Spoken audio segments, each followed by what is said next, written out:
So I'm delighted to introduce Dr. Mizuko Ito, better known to her many collaborators as Mimi, as our keynote speaker at this year's Experiential Learning Conference. Dr. Ito has an impressive list of internationally influential publications. It includes Personal Portable Pedestrian Mobile Phones in Japanese Life, 2005 MIT Press, which is a prescient analysis of the new forms of social connection fostered by individual immersion in a culture of ubiquitous technologies and urban spaces. Engineering Play, A Cultural History of Children's Software, 2009, which is an amazingly insightful critique of the ideologies at work in marketing supposedly instructional consumer electronics to parents and others. And Hanging Out, Messing Around, and Geeking Out, Kids Learning and Living with New Media, which was excerpted in the MacArthur Foundation report, Living and Learning with New Media, both in 2009, which describes a range of dynamic phenomena among young gamers, remixers, coders, and users of social network sites, and documents many important forms of informal learning among these diverse members of online communities. This ambitious program of empirical research into practices commonly known by the acronym HOMAGO, so hanging out, messing around, geeking out, HOMAGO, so that's the thing you can use, has transformed the way that many teachers, parents, and policymakers think about education and literacy in the digital age. She is a major figure in the field, not only because of her own accomplishments, she's a fantastic writer and scholar, but also because she has labored tirelessly to build large scholarly networks that facilitate exchanges of expertise. And I think these networks, particularly since some of these things have inspired various moral panics, having these networks of researchers to respond to various anxieties in the broader culture has been a really invaluable contribution, not only to scholarly academic communities, but I think also to public discourse in general. Recently, she's become known as a champion of more research and experimentation in the open learning movement, and as an advocate for connected learning principles that help learners cultivate areas of interest by finding like-minded others who share their passions. Dr. Ito is currently the research director of UCHRI's Digital Media and Learning Hub, and I encourage you to visit the various websites for DML Central to find out about the different research programs that are going on there. And a professor in residence at the University of California, Irvine's Department of Anthropology, Department of Education, and Department of Informatics. She's also the John D. and Catherine T. MacArthur Foundation Chair in Digital Media and Learning. So with that, please welcome Mimi Ito to UC San Diego. For that generous introduction. It's a real pleasure to be here with you all today and engaging in this very important topic of how we bring experiential and progressive forms of learning into our educational practice. And it's a set of issues that I've grappled with, as Liz mentioned, for almost a decade now in studying teens and technology and learning. And along those lines, I just wanted to start with a story which is actually not from my research, but from my own experience as a parent of 2 teenagers. So a story about a conversation I recently had with my daughter, who's in high school now. And her thing on the internet is engaging with fan communities on popular culture that she's really into. And it used to be Twitter, but these days she's a Tumblr girl. And she's pretty engaged. And a little while ago, she was having a pretty tough week at school, very demanding, and we were sitting down talking about just how to manage her time. And she said, well, I think I really need to take a week off from Tumblr this week to just push through it. Like, good idea, great. I go back a little while later, she's typing away on Tumblr. And I'm thinking, oh my God, this girl can't disconnect. And I say, hey, I thought you just said you were gonna be off Tumblr this week. And then she looks at me, she sighs, she says, Mom, if I'm gonna be off for a week, I have to queue up all my posts. Otherwise, I'm gonna lose followers if I don't post every day.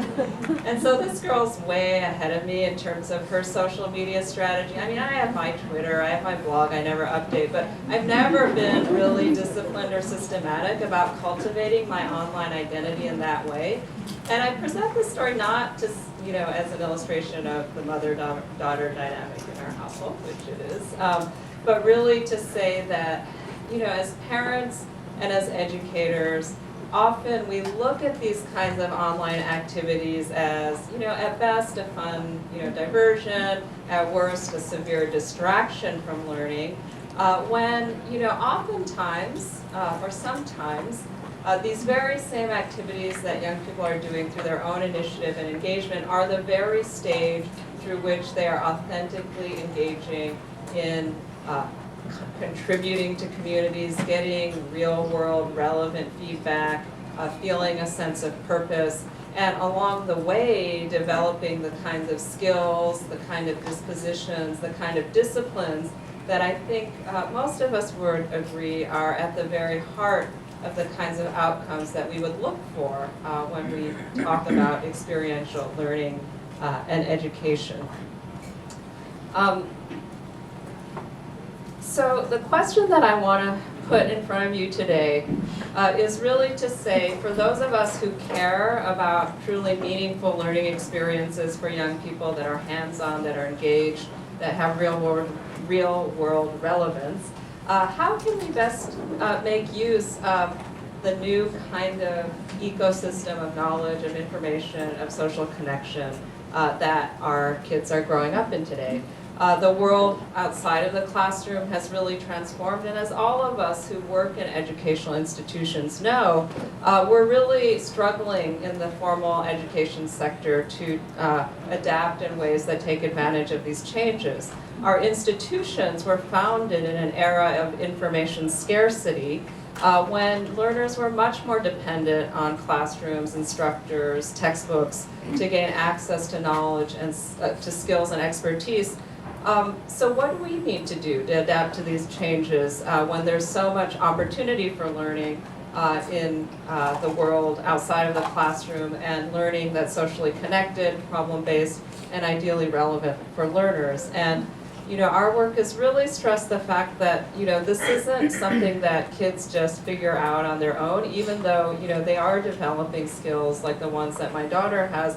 But it really is imperative that the answer to this question be about building stronger links between in-school and out-of-school learning, rather than compartmentalizing or sort of giving up on the relationship between the two, or in excluding these more social, recreational kinds of online activities from the purview of what we consider the experiences we're trying to design for our kids. And that's why it's really exciting to be in a room and with all of you today at an event like this, where I looked at the program for the event, and there's so many of you who are tackling exactly this problem of connectivity between in-school and out-of-school experiences. There's probably varying degrees of how much technology plays into that equation, but the more fundamental thing is not the technology, but an overall philosophy and approach to learning that is about mediating, connecting, building stronger relationships between what we're doing in the formal educational sector and what young people are doing on their own. And certainly this isn't a new agenda as an educational approach. This is what Dewey talked about many decades ago, about education needing to be seamless with life. And it really is, I believe, core to the model of experiential learning that has brought us all together today. And I know that for many people, technology at first blush seems at odds with the very notion of real-world or experiential kinds of learning. But as I tell the proponents of tech on the other side of that aisle as well, it's really not about the technology, it's about the learning goals and the experiences, and how can we mobilize technology in service of those goals. And I believe, and I do know many examples of this in practice, that as long as we have shared learning goals and principles that are guiding the practice and the deployment of technology, today's new technologies do offer an incredible opportunity not only for deepening engagement and impact, but also broadening the reach of accessibility for the kinds of experiential and progressive kinds of learning practices that we really care about. So what I want to do in the time we have together today is to start with a little bit of an overview of research on where kids are right now with their technology and learning, and then talk about the model of connected learning that I've been co-developing with my colleagues in this MacArthur-funded initiative that my work has been part of for the past decade, which is a research and practice connected network of co-developing both an empirical base and a design and deployment approach around connected learning. So to start with just a bit of a big statistical overview, and I'm assuming a lot of these numbers aren't surprising to you all, but it's sometimes helpful just to get in the headspace of where and how things are changing. But I'd like to start with just a reminder that young people are readers, and the Pew research on libraries and young people has been really, really helpful in just offering this perspective, and a reminder that actually Americans between the age of 16 and 29 are more likely to read a book than any other age group, and they read lots of stuff. They read short stuff on the internet, but they also read long form stuff. And then they're also writers, so I think Andrea Lunsford's work in this area is probably the most well known, but she's been doing research since 2001, looking longitudinally at Stanford students and their writing, but also a much more diverse sample of first-year college students and their writing, and has found that not only has the volume of writing tripled in the past 2 decades or so, but writing has become collaborative, social, and participatory. And the thing that matters probably to a lot of educators is that actually compared to 25 years ago, the level of errors in writing has remained unchanged, and young people actually do know the difference between writing text messages and writing essays for class. Now the thing that really has changed though is the volume of media that kids consume in their everyday lives. So the Kaiser work from a few years ago is probably the best overview of the under 18 set. So they found that kids are averaging about 7.5 hours a day on a typical day of media. And then if you really disaggregate the multitasking, that's actually 10 hours and 45 minutes packed into that 7.5 hours. So media is where knowledge, information, social connection is coming to kids these days, and that's just an important reminder of where we want to reach kids. Also, gaming is the entertainment medium of our time. It passed movies and revenue a while ago, and every teenager is a gamer. Most grown-ups are gamers these days, and women also are gamers. So just, the stats are pretty impressive in the growth of this sector, but, interactive media is where a ton of the attention is. And then in terms of social communication, mobile really dominates. The US was kind of late to this party, but has certainly caught up and reached sort of the benchmarks that we see for teen texting, which is about 100 texts a day for girls and 50 for boys. By far the dominant ways in which teenagers keep in touch, but increasingly almost everybody else as well. So what happens when these media-saturated kids walk into a classroom? I don't know how many of your lecture halls look like this, but what we're seeing today is a culture clash between the modes and institutions and classrooms that were perfected in a prior age of information scarcity and today's network learning culture. It's not really just that kids are resisting the authority of their teachers and parents. That's a dynamic we've had for generations. It's really just being attentive to the fact that the world outside the classroom has changed so dramatically. So what happens when you're immersed in this world of constant connectivity where information is always at your fingertips?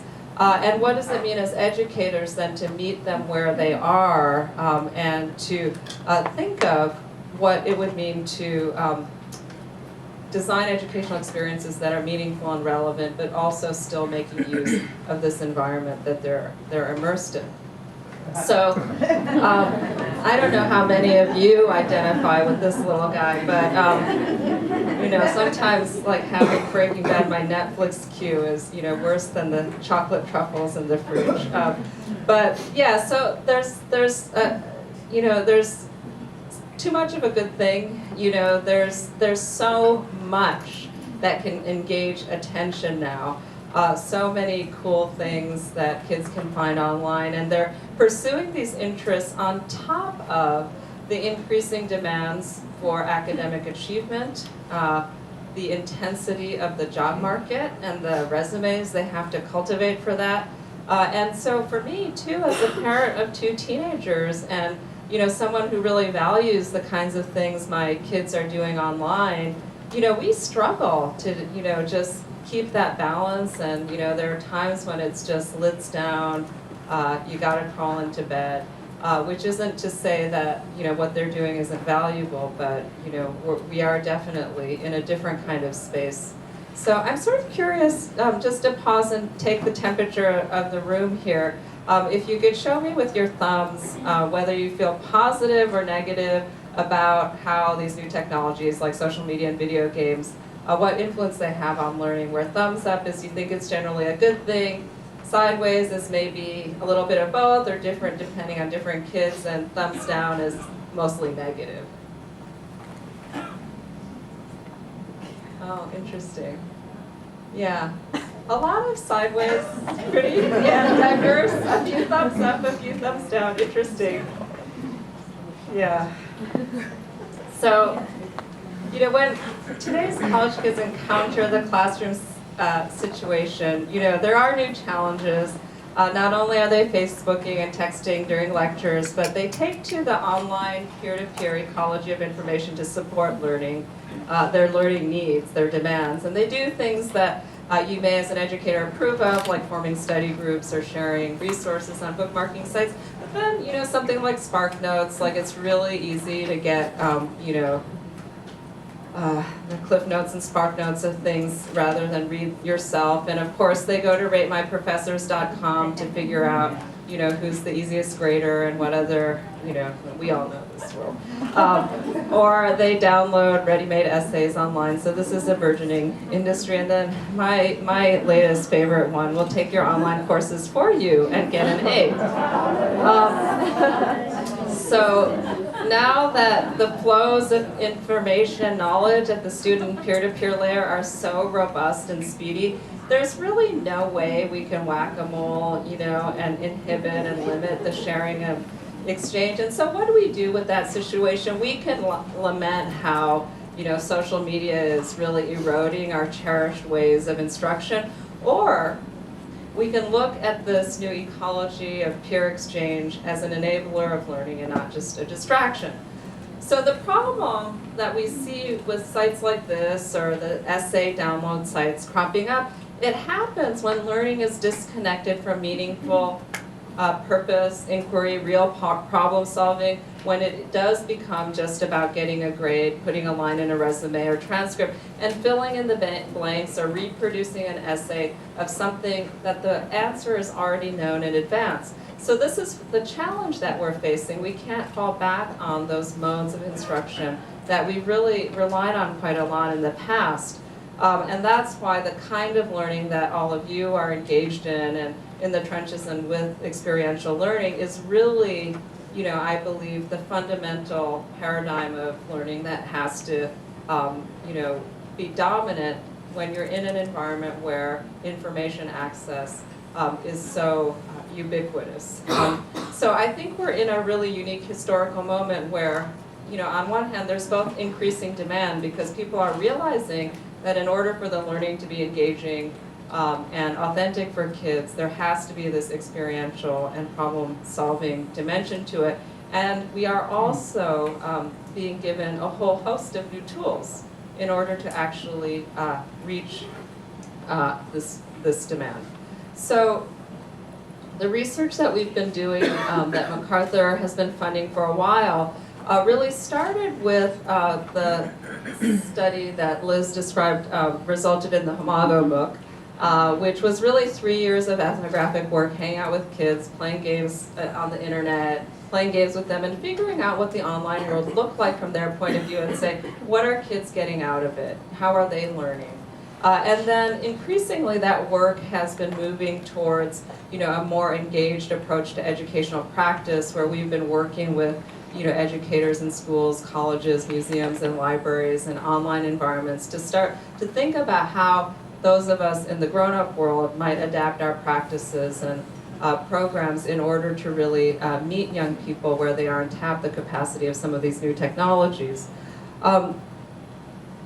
So when we released our findings from the digital use study, there were a few things that really, I won't bore you with an entire recap of what we found, but a few things that really became important for our work moving forward.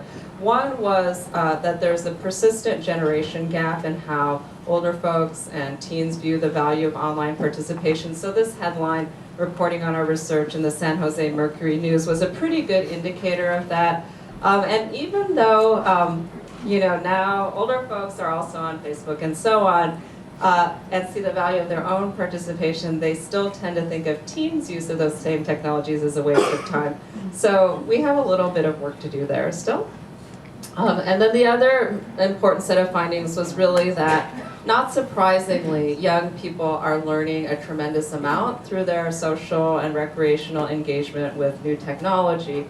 But this engagement is often very fragmented and disconnected from the kind of learning that we as parents and educators might care about. So in our work, we've been developing different ways of understanding how kids participate online and what the potential for connecting to adult-facing learning opportunities might be. And the main fault line we found was this one, between what we called interest-driven and friendship-driven learning and participation, where the dominant mode of kids hanging out online is really, today it's Facebook and text messaging, maybe Snapchat and Instagram are taking a bite out of that right now, but it's basically a replication of what kids do in the hallways and locker rooms in a high school. They're flirting, they're hanging out, they're negotiating status and popularity, they're trying to hook up with one another, and it's all very interesting that this is happening on a new network stage, and there are some new affordances of that, but the behavior is pretty familiar, right? And the social network pretty much replicates the kids that they already know in their school and local community. Now the interest-driven piece, what Tumblr girls like this one and my daughter are doing online, is the interest-driven learning and participation, and this is where things are a little bit different. So this is where kids are going online to reach out to communities and peers, mixed age communities, that center around a specialized interest and possibly a niche interest, maybe a marginalized identity that is not widely available within the local school. So this is where we see some interesting new dynamics where you're seeing kids participating in environments that aren't defined purely by teen status and popularity, but they're actually defined by knowing something, being good at something, making a contribution to a community in an intergenerational context where, if they're lucky, they have adults that are kind of scaffolding the connections and transitions outside of that particular niche interest. Now, if you happen to be a football player, you're in luck, right? Because your local institution is highly supportive of your interest and identity. But for most kids, whether you're a badminton player or you're into, One Direction fan fiction or whatever it is, you're not going to have, 200 kids in your school who are really into that and who are going to push you to learn more and get better at it. And that's where the internet has really been game-changing for kids. Now, what we found, though, is that whether it's interest or friendship, both of those are largely disconnected from the life of the teachers in the school, the kind of formal educational environment of the school, and largely happening outside of the purview of teachers and parents. And so this is the piece that we're really charging at in the connected learning work, is to see whether there are some sweet spots that we can build more connections and capacity. The issue is that young people when these things are happening within the context of a campus or school, there's a little bit more visibility and availability for the adults in that environment to participate. But these local peer groups, again, are not always the best place for young people to be out about a particular interest or to find a lot of support for it. So how can we look to the online space as a stage where some of that is happening? Okay, so let me make it concrete with an example. So we are doing a case study of professional wrestling as an interest area. One of our team members, Crystal Martin, has been leading this case, and she interviewed a young woman last year named Maria. This is not Maria, this is Trish Stratus, who is a professional wrestler, and was Maria's entry into the professional wrestling world because she just happened to get a trading card with Trish and really just was attracted to the whole scene. And she, her family was very supported, but her friends in high school really kind of stigmatized her interest in wrestling, so she wasn't very open about it. They called her a tomboy. So she didn't really have any peers to really geek out on this interest locally, so she found an online community and started to participate in this community around fantasy wrestling. And in the professional wrestling world, fantasy wrestling is about building shared narratives together, so they co-construct matches and battles between the wrestlers. So it's sort of like a fantasy writing board in some way. But she really got involved in this community, and it really catalyzed a new interest in creative writing. And she got quite good at it, and then somewhere along the way she confided in one of her high school teachers that she was, writing in her free time and so on. And the teacher encouraged her to start writing for the school newspaper, which she did till graduation. And eventually, with her parents and teacher, she decided that she would focus on writing in college, but not fiction writing, which she felt was unrealistic, but she was orienting towards a degree towards writing as a medical technician, so technical writing, which she felt like was a practical way for her to utilize her writing skills, and she could continue to do this kind of writing in her fan community for fun. So if you look at the arc of Maria's learning and development, she started with a passionate interest, something she was into, which was the wrestling scene. And then she was seeking peers in a community to share her interest and level up with her in that interest. And she couldn't find it locally, but she found it online. And this was where the internet was really game-changing for her, because she found a community that really reinforced her interest, but also her skill development tied to her area of interest. And then what was quite unique about Maria's case was then she was able to bring that back to her school environment and make connections that became relevant for her academic achievement and eventually her career trajectory. This, just to underscore, the moral of the story is not that the internet creates kids like Maria, but it doesn't without the hand-holding of a caring adult and unique opportunities that Maria had in her world, opportunities that most kids we find don't have. So we found a lot of kids who are geeking out on interests on the internet.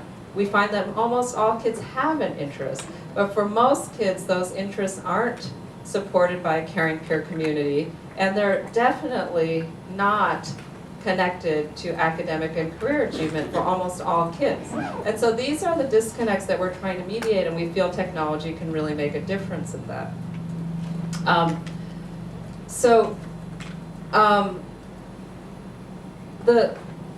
What Maria's story also illustrates is that a lot of these experiences are happening in this virtual and networky space,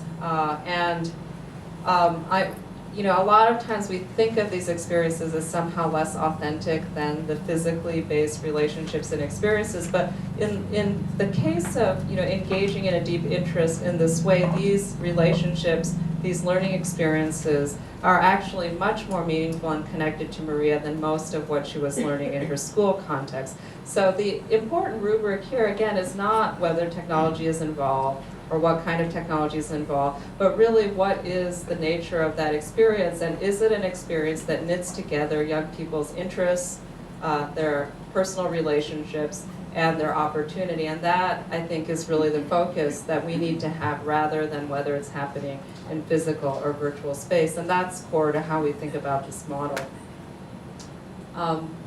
So the reality, again, is that most kids lack the supports to go that last mile, and we need adults as part of this equation. The question is, why is it that some people, like Maria, turn to the online world to power their learning, but most kids don't, even though that same opportunity is available to everybody? Well, almost everybody these days.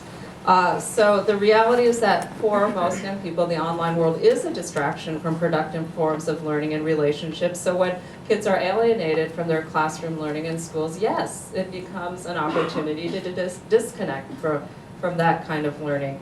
So, you know, again, to use the metaphor of like growing up in an era of abundance, you know, it's the same when we as a species encountered an era of calorie abundance. You know, having abundant choice in food is a good thing. I mean, we have to start there. But like all things we have in overabundance, this needs to be managed and guided by positive goals of health, social bonding, and the pleasures of good food. And just as we saw in the case of the food industry and the growth of abundance and choice, we also see this abundance tied to a growing equity gap in learning. The big problem that we're facing is not that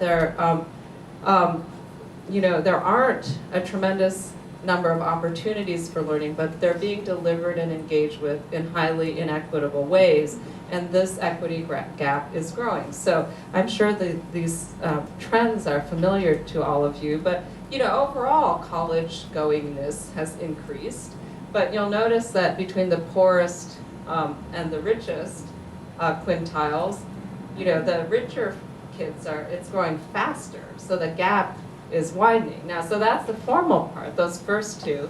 The last one is the one that not everybody realizes, that the gap in out-of-school enrichment expenditures, that gap has grown even wider. So what we're seeing right now is that among privileged families, they're going outside of the school in these highly personalized, you know, connected kinds of enrichment activities to really fuel the learning that they're realizing that young people need in order to become problem solvers, in order to learn how to look a grown-up in the eye, to perform in public, to collaborate with each other, to develop an identity of somebody who's really good at something. You know, the privileged parents are investing, you know, 3 times more in that space than they did 20 years ago. And this is the hidden equity gap that I think doesn't get talked about. It's really just the supports that young people get to delve deeply into their areas of interest, to develop relationships with mentors and coaches who really care about them, to encounter novel situations, to connect to problems and challenges in the world at large. The formal education equity gap is a big one, but the widening one is really in these out-of-school experiences. Now, if you go back to the case of Maria, she was not a kid in this upper income quintile, but her access to these authentic communities online really at least goes a small way towards addressing the differences in availability of these experiences. So, technology. The big question is whether online resources and education, you know, of various sizes and stripes can help us address this equity gap. Obviously, open educational resources, this has been around for a while. You know, with the advent of MOOCs, we've seen growing attention. The big players are starting to get on board with this. You know, something like Khan Academy, you know, these are things that are becoming at least mainstream visible, even if everybody's not engaging with them. So sort of quick show of hands, how many of you have taken an online course? Well, that's a pretty good number. How many of you finished it? Wow, you guys are amazing. I think almost everybody kept their hand up. So Justin Reich, who I'm sure I know Liz knows and other people in the room did, you know, around when Khan Academy was getting a lot of attention, he had teachers sort of put in video responses about what they thought about it, because there was sort of the grumbling from the trenches that we were hearing. And his conclusion was that he summarized, we're promised jetpacks and we got lectures, And we're sort of at this moment. I think it's really important to realize where we are in this historical moment of, between hype and reality, that this is very typical of a technology adoption curve, that people overestimate the short-term impact and underestimate the long-term impact. We're really, really early in the innovation cycle. So this has happened in the history of the internet. It took us 10 years from the personal homepage to the blog. It takes a long time to establish new genres that are really appropriate to the medium at hand. And so it's not surprising that the first try looks like talking heads on the internet. But I urge you also to not discount the fact that there's a lot of work to be done, especially in embodying these more progressive, experiential, and practice-based kinds of learning through an online medium. We're really early in this cycle, and we really, really need your help. Everybody who's a good teacher knows that it's not about the technology, it's not about the textbook, but it's really this whole alchemy of your relationship to students, the engagement, the connections to their interests and relevance. And so we're at a phase where there's an opportunity to do a lot of experimentation and interesting development in ways that are really furthering our value as educators and people who care about things like equity. So I wanted to, I know we're running, Liz, how much time do we have? Do I have to start wrapping up, or I know we start a little bit late, so. Yeah, just go ahead and take another. Okay. So just in this last, to conclude, I wanted to share just some design principles that really are works in progress. So I would very much welcome your feedback, given the expertise of the folks here in your room, about exactly how we can start thinking about guiding principles for this more progressive approach towards learning, or experiential approach to be embodied within, to be utilizing these new technical capacities. So a few design principles and examples. So first, to tap the power of peer-to-peer learning. The fundamental approach of both experiential learning and connected learning is to think of schooling on a wider stage than just the classroom. And the online world offers a whole host of new opportunities to really make that relationship between in-school and out-of-school more stronger and more robust. And this is not just about accessing educational content, which is a pretty obvious thing to do in many ways, and kids are already doing it by looking at YouTube and wherever they go to find stuff out. But also to really tap the power of the social web and the fact that on the internet, anybody can be a helper. There's expertise everywhere. Now, this can be problematic in some cases when you're worrying about issues like credibility, but if done right, it can be an incredible resource. So I think that Q&A forums are one of the most under-celebrated and awesome educational technologies on the internet today. So this is what I call a learning platform, right? This is about people getting together, helping each other solve problems. And what's interesting about Q&A forums is they're really evolving. So like Stack Exchange, which I was showing, started as just a stack for coders and geeks, and now they have stacks on almost any area of interest. So the English language geeks get together on their stack to debate grammar and so on. There's platforms that are explicitly designed around peer learning dynamics, like Peer-to-Peer U, which allows people to self-organize classes around open content. And then, we're trying to, Liz mentioned we've been working together on an open learning initiative, is to really start looking at examples that are anchored in universities of open classes that exhibit these more social and participatory dimensions. So Phonar is a photography narrative class that, again, is anchored in a course at the university, but the whole internet is invited to participate. DS 106 is a digital storytelling class, similar principles, and of course, I have to make a shout out to FemTechNet. So these are all great examples. I know you guys probably know a ton more. The other principle is a student-centered principle. So really meet learners where they are. We have an opportunity to support a diversity of interests that never existed before. This is particularly important for youth who are not mainstream, or who may have identities that are not totally open, or where they don't feel are welcome within educational institutions so far. This is why we do case studies of interests like One Direction, like professional wrestling, which may not have a lot of status within the dominant culture. Another case study, StarCraft, because we've been looking at specifically because it's starting to take on a status like chess has as a gaming environment that has legitimacy within the adult world. So you're seeing an explosion of collegiate, high school, and after-hours StarCraft leagues. So, again, the online world is enabling kids to start advocating for their interests and the legitimacy of their interests. Harry Potter Alliance is another one of my favorite examples of Harry Potter fans mobilizing for social good. And then, I don't know if Rachel's here. One of my students here at UCSD is doing a case study of Ravelry.com, which turns out to be this incredible learning community of knitters and crocheters. So it's not just the geeky interests anymore, but all kinds of interests that are supported online. And the way that university faculty can engage with this, embody this principle is incredibly diverse. But meeting kids where they are in their popular culture interests. This is one example, or another is one I discovered recently. Joe Mills at University of North Carolina School of the Arts. It's a pretty simple intervention, but he teaches writing. And blogging with your students is not a new idea, but he just supports them blogging about something they're engaged in their real lives. And it turns out just that simple act of saying, just talk about your life has totally transformed how these kids engage in writing. Oh, and he also doesn't grade, which probably matters too.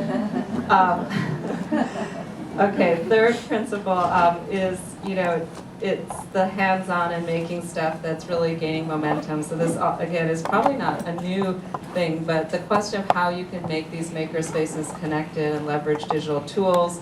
What we know, as somebody who's studied geek culture for a long time, we know that geeks don't spring fully formed from the internet, but they actually tend to have a local peer group that gets reinforced in the college setting in a maker space, which we called computer labs in an earlier generation, where they're just they're whether it's like guys like this in this stereotypical geek moment or girls looking at a mobile phone together, this really is the power of the residential college and local environments and studios, whether it's the architectural studio, which John Seeley Brown has called a kind of archetypal tinkering and open learning kind of space.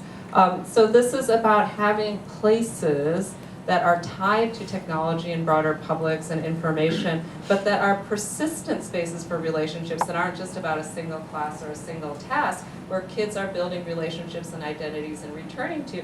And this is what addresses the social and cultural capital issue in ways that just one class cannot, because you can't get through the barriers of like girls learning to code or these other kinds of issues without that real life relational context that takes time to build. So there's obviously a movement towards building maker spaces in university libraries and so on, but again, like moving from this idea of the time-delimited courses to spaces that allow kids to bring their whole social selves in. I think there's a tremendous promise, and this ties to some of the work that we've been doing with the MacArthur Foundation and supporting these kinds of maker spaces in museums and libraries around the country. So if the idea of information access is less of a thing that libraries have to provide, then could you start transforming libraries to become these more social, safe spaces where adults are there, mentors are there, guiding young people, but they're making and building things together and building relationships. And so, the Harold Washington Library in downtown Chicago gave us like 4,000 square feet in the main space in the downtown library for kids to come and do digital media production, and it's really been kind of amazing and transformative to see what's happened there. Now, this, just to conclude with the last design principle, is just this issue of opportunity and recognition in the wider world.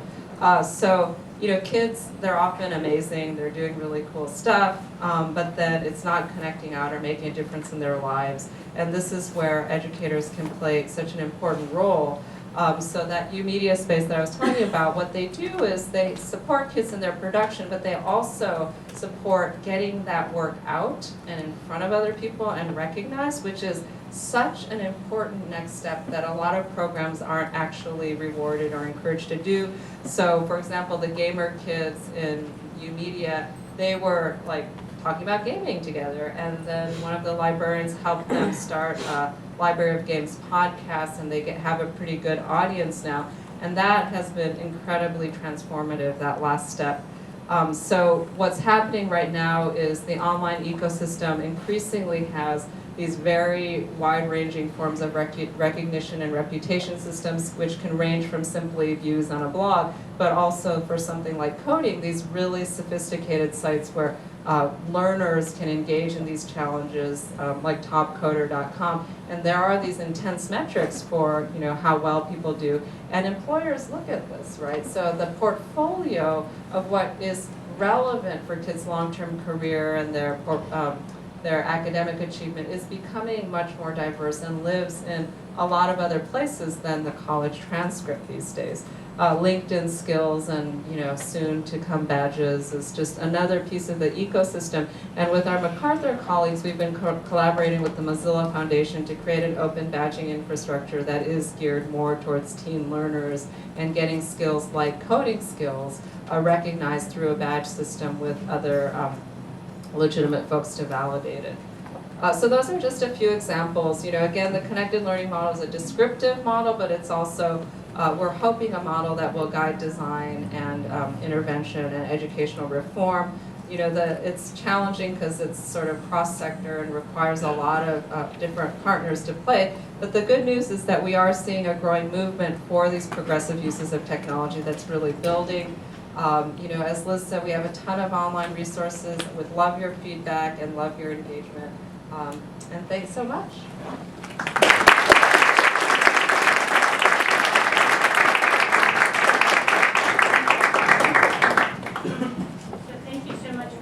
Wonderful talk, and we'd be doing a disservice not to have any time for Q&A, so we are going to allow 15 minutes for questions from the audience.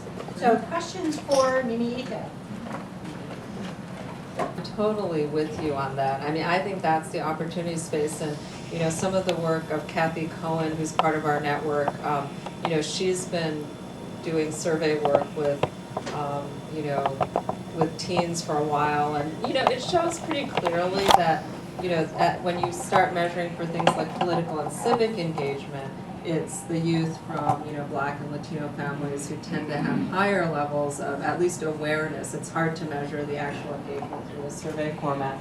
And so that seems like a sweet spot for us to reach young people with the kinds of capacities that they're already cultivating, but also to do it in a way that is scalable and isn't just the airlifting resources one-time kind of model. So yeah, I totally agree that that's the opportunity space. And in fact, I think what kids cultivate in those experiences, the dispositions they gain from that, which are different from the hyper-managed, expensive version, is, there's a social values component that can't be underestimated. Scott? I was curious about assessment. You alluded to portfolios as being a cool opportunity in contrast with things where you can hire somebody else to take the test for you. And I was curious, what do you imagine, assessment plays many roles. Two of them are things like getting a job. Here, I have the skills to do the job. And another one is reflecting back to students, what am I actually learning here? And I'm curious, what do you imagine 10, 20 years from now? What's your hope for what assessment looks like? Yeah, that's a really hard one. So I think the difference between the more formative and the high stakes assessment is really, really important, because in a way the formative assessment is changing really quickly, right? Because kids get feedback in these really intense and interactive ways through a lot of these games and communities, and that's part of why there's such incredible learning platforms is you're getting immediate feedback on and within the context of your performance. And I think that's happening in the metrics and the data, and everybody's getting better at designing dashboards, whether it's Khan Academy or World of Warcraft, for that kind of feedback. I think the high stakes stuff and what counts for achievement is, it's such a political issue, and it's very, very thorny. And, when you ask the hopeful scenario versus the realistic scenario, I mean, I don't see the traditional kind of what's skills and knowledge in your head kind of assessment going away tomorrow, but what we are trying to advocate for are different measures that I think resonate more with, parents and kids themselves, which is, it's not necessarily like we're gonna have the problem-solving assessment or the grit assessment and all these metacognitive things that are gonna become mainstream, even though, we look at it and say, oh, this is the kid who has their stuff together. You can kind of believe that it's more about dispositions rather than being able to recite the 50 states. But, the thing that I feel like might be realistic is to start developing a set of measures that are really what we call sort of social capital measures, that are the degree to which kids are connected to people and opportunities that make a difference in their lives, and starting to evaluate schools and programs based on their ability to deliver that. And it doesn't require any psychometric voodoo. You just ask kids, did you meet somebody in your area of interest? Did you find a mentor, or somebody to help you, an expert, and did it open up opportunities? And those are things that any parent, any educator just has feasibility, right? Oh, this experience opened up opportunities and relationships that are going to matter for this kid. And that's why with things like experiential learning, it's non-standardized, so you're always going to lose in the head measures. Interest-driven learning, it's fundamentally non-standardized, so we will always lose if you're just measuring, the skills and content stuff. But if you start measuring things like, did this make a difference in a kid's lives? That's where we'll start winning. So that's the conversation I want to have, is like, okay, do we have to mediate all our conversations about whether these programs are valuable through a set of Baroque measures, or can we just ask, did it make a difference for these kids? And that's the argument I want to have. I'm not going to win, but you asked the hopeful scenario, so. Yeah.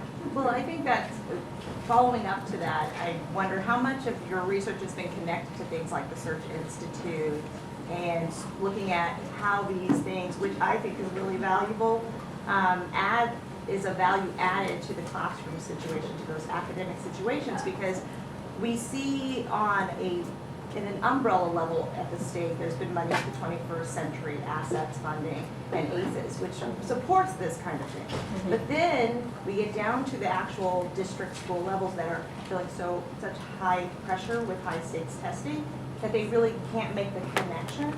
Yeah. So how can this research, or has it been able to help educate the ground level K-12 system to value this? Yeah, so that's a really tough one, because there's what I wish could happen if we had all the resources and political clout in the world, and then there's making a few choices about where we could make a little bit of a difference, which will hopefully build over time. And I think charging to the core of K-12 assessment, high stakes assessment, feels like it's really tough right now. So there are researchers in our network who are doing external validation of those kinds of measures, whether it's that whole umbrella of stuff that people are calling deeper learning or 21st century. Everybody has their version of the scale that they think is the most important, but we all agree that we're all in the same big tent. And so I think it's really important that community is like just putting one foot ahead of the other to show that, kids who, exhibit, X mindset actually do well in school, right? That argument. And I think they're doing it. It's not my work, but, I feel like, that boulder is being pushed up the hill slowly. And I'm hopeful that it may result in some changes. I'm trying to be messy and expedient by just saying it actually doesn't matter what's in kids' heads if the experience is leading to opportunity. What do we really care about? We want kids to have new opportunities. Like, if we really just boil it down, and is the experience doing that? And do we really have to know what in a kid's head led to that? Like, that's an important mediating factor for researchers.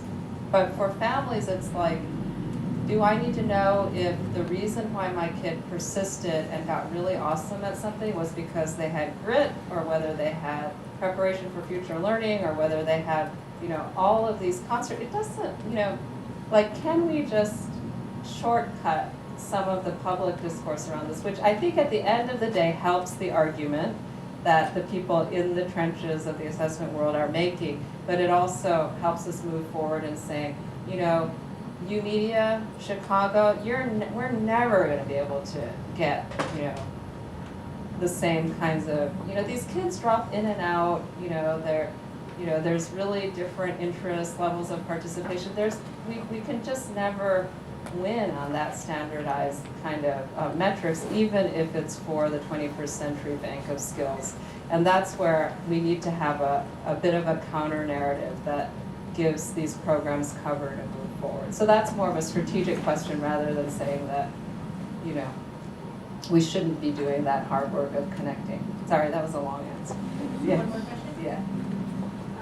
Go ahead, Erica. Awesome. Thank you for the talk. I was wondering if there's anybody in your research network who is looking at the issue of reputation management, because I remember a time on the internet when, being involved in message boards and all of that was about having an avatar and not actually having your real identity, but increasingly with Facebook and the fact that you can sign into everything with Facebook, and Facebook is more strongly tied to your legal name. Mm-hmm. An online presence can be a persistent presence in a way that may hinder you later in life as well. So is there any research being done about the tension there? Yeah, absolutely. So one of my former students, Dana Boyd, and her book is coming out soon, I'll plug it for her, has been looking at a lot of these issues of how teens manage publicity and privacy online. So her work is probably one of the most sustained for teens in that area. But it's a really evolving space. So I think it's a really interesting research area because we don't really know the long-term outcomes. And anecdotally, we're mostly focused on these learning sort of dynamics and communities, but it's really clear that kids are getting the message and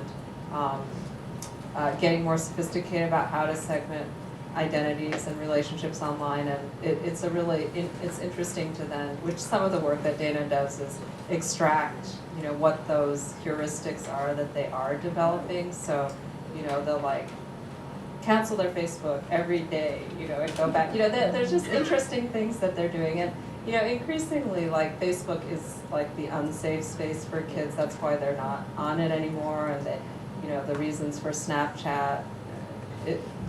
Ascendancy has a lot to do with the dynamics you're talking about. So the industry is also very interested in these issues. So there's a lot of research actually going on in that space. Well, thank you so much. Please join me in one more round of applause.